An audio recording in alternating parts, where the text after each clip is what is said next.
Hello guys welcome back to our YouTube channel Raj online coaching centre. So guys आज ही video episode रे आमे आलोचना करबा हमर सप्तम श्रेणी रो साहित्य बही रो कला माणिकरी कवितार प्रश्न उत्तर। सो गाइज यही कला माणिकरी कविता को आमे पूर्ववर्ती वीडियो एपिसोड रे आलोचना कर सारलेनी। जदि तुमे माने एपर्यंत से वीडियो देखिना हो ताहले स्पेशली तुम मानक पई से वीडियो रो लिंक मो डिस्क्रिप्शन बॉक्स रे दे देछि जे देखि पारिबो। और हाँ जदि तुम मैंने से वीडियो देखी ना ताले तुमको स्ट्रांगली रेकमेंड करूची जाइए से वीडियो गोटे थर देखी दियो कौन पे ना सहीटा देखिए से वीडियो देखिए द्वारा तुम फंडामेंटल क्लीयर हो और जो तुम फंडामेंटल क्लीयर हो जापर जब क्वेश्चन आंसर आम डिस्कस करुचे ताहले तुम कौन हो ना सब जिन मन रही और सब जिन जब मन रही जाऊँगी एग्जाम जाइए बिंदास लिखिक आसपार ठीक अच्छे। तो जदि देखी ना से वीडियो जाइए देखी दियो और जदि देखी अच्छे ये कंटिन्यू कर। तो चलो देखा आम कला माणिक कवितार प्रथम प्रश्न कौन रही एक नंबर प्रश्न कौन रही। तो एक नंबर कौन उत्तर कुह। एक नंबर क प्रश्न कौन ना माता यशोदा कहीं चिंतित हो पड़ी आम कवितार पढ़ी जिते माता यशोदा चिंतित हो पड़ी कौन पर चिंतित हो पड़ी ना जिते बण को जाते किए श्रीकृष्ण जंगल को जाते से समय से चिंतित हो पड़ी है ना। तो यार उत्तर आम कौन लिखा स्नेहमयी माता यशोदा कृष्णकर बनरू फेरिया विलंबर अधीर हो पड़ी प्रत्यह संध्या पूर्वर कृष्ण गोचरण फेरी आसती किंतु से दिन संध्या अतिक्रांत हो जाइछि तेणु माता यशोदा मनरे भय और नाना आशंकार विव्रत हो पड़ी ठीक अच्छे। अच्छा यहाँ पुणी आम द्वितीय प्रश्न कौन रही ना श्रीकृष्ण को क्यों खाद्य रुचु नाला।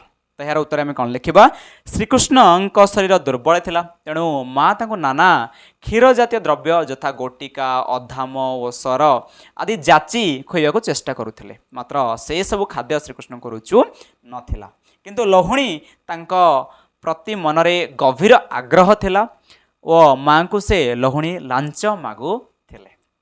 हाँ गाइज जदि तुमको यही पीडीएफ लिंक दरकार पीडीएफ दरकार ताहले सहीटा मध्य तुमको मो डिस्क्रिप्शन रे यही पीडीएफ लिंक दे देछि तुम यही पीडीएफ को डाउनलोड मध्य करि पारिबो ठीक अछि। अच्छा तो परवर्ती प्रश्न कौन रही ना यशोदा निजको डांकुणी बोली कहीं कहिसंती कौन ना क्वेश्चन अच्छी गाइस यशोदा निजको डांकुणी बोली कहीं कहिसंती। तो यार उत्तर आम कौन लिखा ना यशोदांकर वृद्धा वयस श्रीकृष्ण एकमात्र संतान होइथिबारु से क्षण मात्र पाखरु छाड़िया को इच्छा करू नथिले किंतु श्रीकृष्ण गोचरण को जिद करुले बनरू फेरिया बेले विलंब हेबार माता यशोदा व्यस्त और विव्रत हो निजको डांकुणी बोली कही अनुताप करुले ठीक अच्छे। अच्छा परवर्ती प्रश्न देखा परवर्ती प्रश्न कौन ना श्रीकृष्ण पादरे कंटा फुटी जीवार आशंका माँ मनरे कहीं सृष्टि होता ठीक अच्छे। तो कौन पर सृष्टि होता ना सी जेहेतु नहीं नथिले कठौ मध्य नहीं नथिले छता मध्य नहीं नथिले तेणु माँ यशोदा मनरे सृष्टि होता जे काले मो पुअर पादरे कंटा फोड़ी हो जीव कि बोली है ना। तेणु यार उत्तर आम कौन लिखा ना आम लिखा गोचरण रे जीवा समय बेले श्रीकृष्ण कठौ और छता सांगरे नहीं नथिले किंतु से दिन से सबू नेबाकू से भूली जाइथिले कठौ न नहीं थिबारु कमल पादरे कंठा फुटी तांको कष्ट हेउथिबो भाबी माँ मनरे आशंका सृष्टि होइउ अछि वन मध्य पड़िथिबा अनावना कंटा फुटी पादरु रक्त झरी पड़ुथिबो ओ से जंत्रणा भोगुथिबे एही कथा भाबी भाली माँ मनरे विषाद जात होइछिबा विषाद भरी उठिछि ठीक अच्छे। एक नंबर प्रश्न सरला दुई नंबर प्रश्न देखिए दुई नंबर प्रश्न कौन करवा ना 2 ରୁ 3ଟି वाक्य आम उत्तर लिखा। अच्छा प्रथम प्रश्न कौन रही ना कृष्ण को कला माणिक कहबार तात्पर्य कौन कृष्ण को जो कला माणिक कहुई यार तात्पर्य कौन। तो यार उत्तर आम कौन लिखा ना माणिक्य शब्दर अर्थ होउछि बहुमूल्य रत्न पत्थर ठीक अच्छे। माणिक शब्दर अर्थ कौन ना माणिकर अर्थ होउछि बहुमूल्य रत्न पत्थर यह विभिन्न वर्षर होता है व वर्ण अनुसार तार नामकरण होता है यह चिक्कण सुंदर और बहुमूल्यवान ठीक अच्छे। यशोदांकर श्रीकृष्ण थिले सर्व सुंदर और बहुमूल्यवान किंतु कृष्णंकर शरीर रंग श्यामल होइथिबार यशोदा पुत्र कृष्ण को स्नेह कला माणिक बोली संबोधन करियछंती बुझीगला। अच्छा परवर्ती प्रश्न देखिए परवर्ती प्रश्न कौन ना पुओं केउं सब कार्य मने पकई माँ भाड़ी होउछंती बाठे श्रीकृष्ण केउं सब कार्य मने पकई माता यशोदा भाड़ी होउछंती ठीक अच्छे। तो यार उत्तर आम कौन लिखा ना कृष्ण को घरे अधाम गोटिका सर आदि सुस्वादु खाद्य रुचे ना लहुणी मागी मागी नृत्य करवा ଅଳି ଅଝଟ କରି ତଳେ ଗଡ଼ିଯିବା, ଧୂଳି ଧୂସର ହୋଇ କଳରେ ଲୋଟିଯିବା ଭଳି ଶ୍ରୀକୃଷ୍ଣଙ୍କର ଶିଶୁ ସୁଲଭ ଚପଳତାକୁ ମା ମନେ ପକାଇ ଭାଳି ହେଉଛନ୍ତି। ଜଙ୍ଗଲରେ ଡାହାଣୀ ଓ ରାକ୍ଷସଙ୍କର ଉପଦ୍ରବ ହେଉଥିବ, ଟାଣ ଖରାରେ ଶ୍ରମଝାଳ ବହି ଯାଉଥିବ, ପୁଣି ପାଦରେ କଣ୍ଟା ଫୁଟି କଷ୍ଟ ହେଉଥିବ, ଏମିତି କଥା ଭାବି ଭାବି ବା ଭାଳି ଭାଳି ଆମର ଯଶୋଦା ବିଳାପ କରୁଛନ୍ତି। ଠିକ୍ ଅଛି। ଆଚ୍ଛା, ଏହାପରେ ପୁଣି କ'ଣ ପ୍ରଶ୍ନ ରହିଛି ଆମର ନା ମାଙ୍କର ହୃଦୟ ତାପ ବିନାଶ କରିବାରେ ଶ୍ରୀକୃଷ୍ଣ ହରିଚନ୍ଦନ ପରି ଥିଲେ ବୋଲି କହିବାର କାରଣ କ'ଣ? ତ ଏହାର ଉତ୍ତର ଆମେ କ'ଣ ଲେଖିବା ନା ହରିଚନ୍ଦନ ହେଉଛି ଦେବଯୋଗ୍ୟ ସୁବାସିତ ଶ୍ୱେତ ଚନ୍ଦନ। ଠିକ୍ ଅଛି। ଗ୍ରୀଷ୍ମ କାଳରେ ଶରୀରକୁ ଶୀତଳତା ପ୍ରଦାନ କରିବା ପାଇଁ ଚନ୍ଦନ ଲଗାଯାଏ, ଯାହାକି ହୃଦୟର ସକଳ ସନ୍ତାପ ଦୁଃଖ ତାପ କୁ ଦହନ କରି ଶାନ୍ତି କରେ। ଠିକ୍ ଅଛି। ଆଚ୍ଛା, ଯଶୋଦାଙ୍କ ଜୀବନରେ କୃଷ୍ଣ ଥିଲେ ବାର୍ଦ୍ଧକ୍ୟର ଏକମାତ୍ର ସମ୍ବଳ। ଯେତେବେଳେ ସେ କୃଷ୍ଣଙ୍କୁ ହୃଦୟରେ ଲଗାଇ ଆଲିଙ୍ଗନ କରନ୍ତି, ତାଙ୍କ ହୃଦୟର ସକଳ ଦୁଃଖ ସନ୍ତାପ ଦୂରୀଭୂତ ହୁଏ। ତେଣୁ ସେ କୃଷ୍ଣଙ୍କୁ ହୃଦୟର ତାପ ବିନାଶକ ହରିଚନ୍ଦନ ବୋଲି କହିଛନ୍ତି। ଠିକ୍ ଅଛି। ଆଚ୍ଛା, ପରବର୍ତ୍ତୀ ପ୍ରଶ୍ନ ପୁଣି କ'ଣ ରହିଛି ନା ଶ୍ରୀକୃଷ୍ଣ କିପରି ଯଶୋଦାଙ୍କର ସୁଖର କାରଣ ଥିଲେ? ତ ଏହାର ଉତ୍ତର ଆମେ କ'ଣ ଲେଖିବା ନା ତାଙ୍କ ପାଇଁ କୃଷ୍ଣ ଥିଲେ ନୟନ ପ୍ରତିମା ସଦୃଶ। ଠିକ୍ ଅଛି। ଆଚ୍ଛା, କ୍ଷଣିକ ପାଇଁ କୃଷ୍ଣ ପାଖରୁ ଅନ୍ତର ହେଲେ ସେ ବିଳାପ କରି ଉଠୁଥିଲେ, କିନ୍ତୁ ତାଙ୍କ ପାଇଁ ଅନ୍ଧ ଲଉଡ଼ି ଓ ଦରିଦ୍ର ଧନ ପରି ଥିଲେ। ଅଝଟ କୃଷ୍ଣ କିନ୍ତୁ ତାଙ୍କ ବାରଣ ନ ମାନି ଗୋଚରଣକୁ ବନକୁ ଚାଲି ଯାଉଥିଲେ। ଜୀବର ଜୀବନ ତଥା ହୃଦର ରତ୍ନହାର ସଦୃଶ କୃଷ୍ଣ ତାଙ୍କ ଜୀବନର ସମସ୍ତ ସୁଖର କାରଣ ଥିଲେ। ଠିକ୍ ଅଛି। ଏଠି ପୂର୍ଣ୍ଣଚ୍ଛେଦ ମୁଁ ଭୁଲି ଯାଇଛି, ଏଠି ପୂର୍ଣ୍ଣଚ୍ଛେଦ ଲଗାଇଦେବ ତୁମମାନେ। ଠିକ୍ ଅଛି। ଆଚ୍ଛା, ପରବର୍ତ୍ତୀ ପ୍ରଶ୍ନ କ'ଣ ରହିଛି ନା ଶ୍ରୀକୃଷ୍ଣଙ୍କର ବେଣୁ ସ୍ୱନକୁ କାନ ଡେରିବା ପ୍ରସଙ୍ଗ କେଉଁ ଭାବ ପ୍ରକାଶ କରିଅଛି? ତାହାର ଉତ୍ତର ଆମେ କ'ଣ ଲେଖିବା ନା ଶ୍ରୀକୃଷ୍ଣ ପ୍ରତିଦିନ ଗୋଚରଣରେ ବନକୁ ଯାଇ ସନ୍ଧ୍ୟା ପୂର୍ବରୁ ଗୃହକୁ ପ୍ରତ୍ୟାବର୍ତ୍ତନ କରୁଥିଲେ। ଗୋଧୂଳି ବେଳେ ତାଙ୍କ ବଂଶୀ ସ୍ୱନକୁ କାନ ଡେରି ରହୁଥିଲେ ମାତା ଯଶୋଦା। ସେଦିନ ସନ୍ଧ୍ୟା ଅତିକ୍ରାନ୍ତ ହେଲେ ମଧ୍ୟ ଶ୍ରୀକୃଷ୍ଣ ଘରକୁ ବାହୁଡ଼ି ନାହାନ୍ତି ବା ଘରକୁ ବାହୁଡ଼ିବାର ବିଳମ୍ବ ଦେଖି ମା ଯଶୋଦାଙ୍କ ମନ ଭୟ ଓ ଆଶଙ୍କାରେ ଭରି ଉଠିଥିଲା। ବଂଶୀର ସ୍ୱନକୁ ଅପେକ୍ଷା କରି ନାନା ବିପଦ ଆଶଙ୍କାରେ ବ୍ୟାକୁଳ ହୋଇ ଉଠିଲା ତାଙ୍କର ମନ। ଏଠାରେ ମାତା ଯଶୋଦାଙ୍କର ଅପୂର୍ବ ବାତ୍ସଲ୍ୟ ମମତାର ଭାବ ପ୍ରକାଶ ପାଇଅଛି। ଠିକ୍ ଅଛି। ପୁଣି ଦେଖିବା 3 ନମ୍ବର ପ୍ରଶ୍ନ। 3 ନମ୍ବର ପ୍ରଶ୍ନ କ'ଣ ରହିଛି ନା ପଠିତ କବିତାକୁ ମନେ ପକାଇ କବିତାଂଶ ପୂରଣ କରିବା। ତ ଏଠି କ'ଣ କରିବା ନା କବିତାର ଗୋଟିଏ ଅଂଶ ଲେଖା ହେଇଛି, ଆଉ ଗୋଟିଏ ଅଂଶ ଡ୍ୟାସ୍ ଛଡ଼ା ହେଇଛି। ଡ୍ୟାସ୍କୁ ଆମେ ଫିଲ୍ଅପ୍ କରିବା। ତ ଅନ୍ଧ ଲଉଡ଼ି ବାବୁରେ ଏଠି କ'ଣ ଲେଖିବା ଆମେ ନା ହୃଦ ରତ୍ନ ହାରା ଲେଖିବା। ତ ମୁଁ ଏଇଟା ଆନ୍ସର ତଳେ ଲେଖିଛି, ଆନ୍ସରଟା ମୁଁ ପଢ଼ି ଦେଉଛି। ଠିକ୍ ଅଛି। ତ ତୁମେ ତାକୁ ଦେଖିକି ଲେଖିଦେବ। ଆଚ୍ଛା, ତାପରେ କ'ଣ ନା ଡରୁଥାଉ ଅନ୍ଧାରକୁ ରଖିଯାଉ ଘରୁ। ପ୍ରଥମେ ଏଠି ଡରୁଥାଉ ଅନ୍ଧାରକୁ ଏଠି ଲେଖିବାର ଅଛି ଆମକୁ। ଠିକ୍ ଅଛି। ତାପରେ କ'ଣ ନା ଗ ନମ୍ବର ହେଉଛି ହୃଦ ତାପ ବିନାଶନେ ଲେଖା ହେଇଛି, ଡ୍ୟାସ୍ ଦିଆହେଇଛି କେଉଁଠି ନା ହରିଚନ୍ଦନ। ଆମେ ଏଇ ଡ୍ୟାସ୍ରେ ହରିଚନ୍ଦନ ଲେଖିବାର ଅଛି।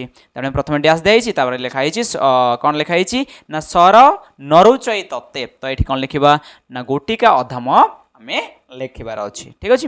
ଆଚ୍ଛା, ଏହାପରେ ପୁଣି କ'ଣ ରହିଛି ନା ବନେ କଣ୍ଟା ଲାଗି ହୁଏ ଲେଖା ହେଇଛି, ପୁଣି ଡ୍ୟାସ୍ ଦିଆହେଇଛି। ତ ଏଇ ଡ୍ୟାସ୍ରେ ଆମେ କ'ଣ ଲେଖିବା ନା ମୃଦ ପାଦଚିନ୍ତା ବୋଲି ଲେଖିବା। ଠିକ୍ ଅଛି। ଏବେ ପଢ଼ିବା ଆମେ ସରଳ ଭାଷାରେ ବୁଝେଇ ଲେଖ। କ'ଣ 4 ନମ୍ବର ପ୍ରଶ୍ନ ଆମର ରହିଛି ସରଳ ଭାଷାରେ ବୁଝେଇ ଲେଖ। ତ ତୋଳି ମୁଁ ଧଇଲେ ଡ୍ୟାସ୍ ଡ୍ୟାସ୍ ପଶିବ ହିଁ ମୁହିଁ। ତ ଏହାର ଉତ୍ତର ଆମେ କ'ଣ ଲେଖିବା ନା ପ୍ରଥମେ ଏହା କେଉଁଠାରୁ ସଂଗୃହୀତ ଆସିଅଛି, କେଉଁଠାରୁ କ୍ୱେଶ୍ଚିନ୍ ଆସିଛି ସେଇଟା ଲେଖିବା। ସେଥିପାଇଁ ଆମେ 1 ମାର୍କ ପାଇଯିବା। କେତେ ମାର୍କ ପାଇବା? 1 ମାର୍କ ପାଇବା। ତ କ'ଣ ଲେଖିବା ପ୍ରଦତ୍ତ ପଦ୍ୟାଂଶଟି ଅଭିମନ୍ୟୁ ସାମନ୍ତ ସିଂହଙ୍କ ରଚିତ କଳାମାଣିକ ଶୀର୍ଷକ ପଦ୍ୟରୁ ଆନିତ। ଏଥିରେ ଆମେ 1 ମାର୍କ ପାଇଗଲେ। କେତେ ମାର୍କ ପାଇଲେ ଗାଇଛି? 1 ମାର୍କ ପାଇଗଲେ। ଏବେ ଆନ୍ସର ପାଇଁ ଆଉ 2 ମାର୍କ ପାଇଯିବା। ରେଡ଼ି? ଆଚ୍ଛା, ଏଠାରେ ମାଙ୍କର ବାତ୍ସଲ୍ୟ ପ୍ରୀତି ଏବଂ ସନ୍ତାନର ଜନନୀ ପ୍ରତି ଉଭୟର ପରିପ୍ରକାଶ ଘଟିଛି। ବାଲ୍ୟକାଳରେ ଶ୍ରୀକୃଷ୍ଣ ଅତ୍ୟନ୍ତ ଦୁର୍ବଳ ଶରୀର ବିଶିଷ୍ଟ ଥିଲେ, ସେଥିପାଇଁ ମାତା ଯଶୋଦା ଚିନ୍ତିତ ଥିଲେ। ସନ୍ତାନ ଯେତେ ସୁସ୍ଥ ସବଳ ଥିଲେ ମଧ୍ୟ ଜନନୀ ଚକ୍ଷୁରେ ସେ ସବୁବେଳେ ଦୁର୍ବଳ ମନେ ହୋଇଥାଏ। କୃଷ୍ଣଙ୍କୁ କୋଳରେ ଧରି ସ୍ନେହ କଲାବେଳେ ଯଶୋଦା ପୁତ୍ରର ଅସୁସ୍ଥତା ଆଶଙ୍କା କରିଥାନ୍ତି। ତେଣୁ ଗୋଟିକା ଅଧାମ ଓ ସର ଆଦି ପୁଷ୍ଟିକର ଖାଦ୍ୟ ଖାଇବାକୁ ତାଙ୍କୁ ବାଧ୍ୟ କରନ୍ତି। ଏହିପରି ଦୁର୍ବଳ କୋମଳ ଶରୀର ଧାରଣ କରି ସେ ଗୋଚାରଣ ନିମନ୍ତେ ବନକୁ ଯାଇଥିବାରୁ माँ मन सदा आतंकित थाए बुझला। अच्छा परवर्ती प्रश्न देखिए परवर्ती प्रश्न कौन ना नेलु नहीं कहीं पाई डैश डैश डैश मृदुपाद चिंता तो यार उत्तर कौन लिखा ठीक से प्रथम लिखा क्यों बसी अच्छी तो लिखा कौन ना प्रदत्त पद्यांशटी अभिमन्यु सामंत सिंहर रचित कला माणिकरे शीर्षक पद्यरू आनीत ठीक अच्छे तापर लिखा स्नेहमयी जननी यशोदांकर विलाप वर्णना करिछंती संध्यारे गृह को प्रत्यावर्तन करिवारे विलंब हेबारु यशोदा कृष्णंकर चिंतारे व्याकुल होई उठिछंती गाई गोठ सह गला बेले कृष्ण तांको कठौ ओ छता सांगरे नेबाकू भूली जाइछंती सेथिपई तांको मनरे असुमरी आशंका सृष्टि होइछि से चिंता करिछंती हुए तो निदाग झांझी हेतु कृष्णंकर देहरु झाल बही पड़ुथिबो वन मध्य अनावना कंटा माड़ी सुकोमल पाद दुईटू रक्त झरी पड़ुथिबो चलिबारे कष्ट अनुभव करी हुए तो आसिबारे विलंब होइउ अछि एहीपरि नाना भय और आशंकार माँ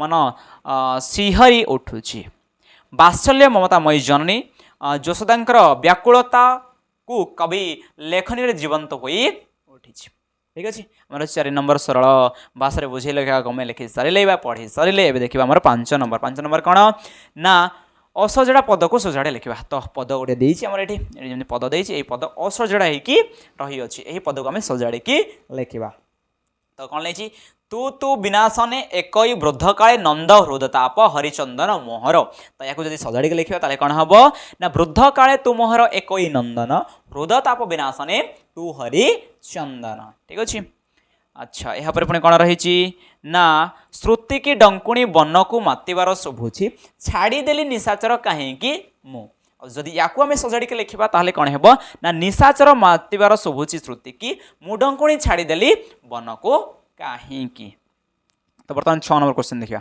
6 नंबर क्वेश्चन कौन ना यशोदा श्रीकृष्ण को कौन कौन संबोधन कर डाकी से नाम गुड़िक लेख तो यशोदा श्रीकृष्ण को कौन कौन कही यही कवितार संबोधन कर डाकी से नाम गुड़िक आम लिखार अच्छे तो सिंपल कौन लिखा आंसर आम ना आंसर लिखा आम श्रीकृष्ण उद्देश्य जननी यशोदा संबोधन कर डाकी नाम गुड़िक है कला माणिक निधन संखाड़ी दरिद्र पशरा अंध लौड़ी हृदरत्नहारा जीव जीवन नयन प्रतिमा हरिचंदन ठीक अच्छे अच्छा यहाँ पुणी कौन रही रेखांकित शब्द गुड़िकर अर्थ लेख तो ये कौन है गोटे वाक्य दि जाइए ठीक अच्छे आम काव्य दिखाई काव्यर गोटे शब्द अंडरलाइन कराई कौन रेखांकित कराई यार अर्थ हमको लिखार अच्छे जमी ये कौन करवा ना निधन संखाड़ी मोर दरिद्र पसरा तो निधन तले अंडरलाइन कराई निधन अर्थ कौन लिखा तो निधन अर्थ कौन ना धनहीन दरिद्र बा गरीब निधन शब्द ओके तापर परवर्ती प्रश्न कौन ना बुद्ध काले तुमहर एक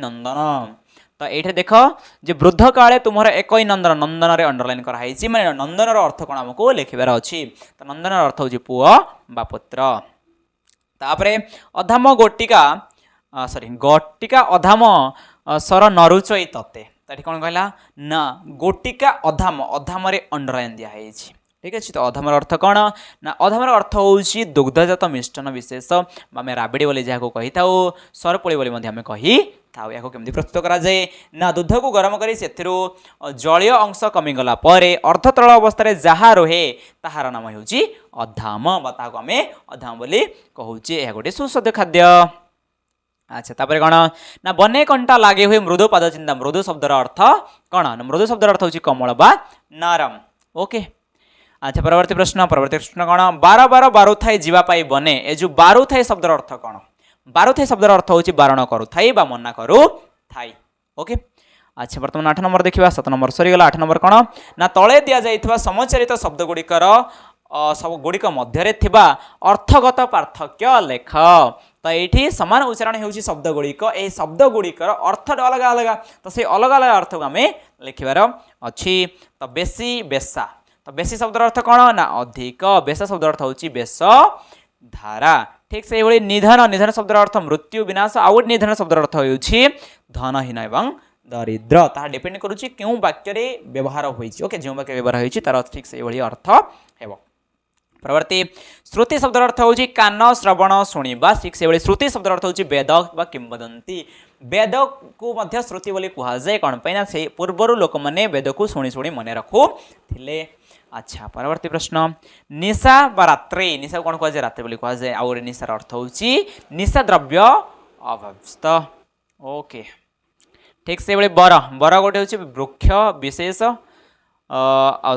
स्वामी पति को आम बर बोलिक कही था आउ गोटे बर शब्द अर्थ हूँ आशीर्वाद ठीक अच्छे शेष प्रश्न 9 नंबर प्रश्न आम शेष प्रश्न लास्ट लिखिदेवा लास्ट ओके लास्ट कौन ना लिखित शब्द गुड़िकर दुईटी लेखाएं प्रतिशब्द लिखा तो कानर दुईटा प्रतिशब्द लिखा दरिद्र दुईटा प्रतिशब्द लिखा तो कानर दुईटा प्रतिशब्द कौन हो पार आमर बण जंगल हो पार प्रतिशब्द माने सेम अर्थ प्रकाश करुवा शब्द नयन नयन को आम कौन कौन कहूँ ना चक्षु बोली कहूँ आखि बोली कहूँ ठीक से लौड़ी लौड़ी माने बाड़ी बा ज्येष्ठी ठीक अच्छे तो दरिद्र दीन गरीब जननी माता माँ ओके सो गाइस फाइनली आम डिस्कस कर सारे आमर कला माणिक यही कवितार जिते सब प्रश्न उत्तर था से सब आलोचना कर सारे आ भिडियो केमती लगा जदि बढ़िया ताले लाइक कर दियो और सांग मानक शेयर कर और यार जदि पीडीएफ दरकार ताले मु तुमको डिस्क्रिप्शन बॉक्स रे लिंक दे देछि सेठी तुम डाउनलोड कर पारे ओके आउ सो गाइस देखा परवर्ती वीडियो रे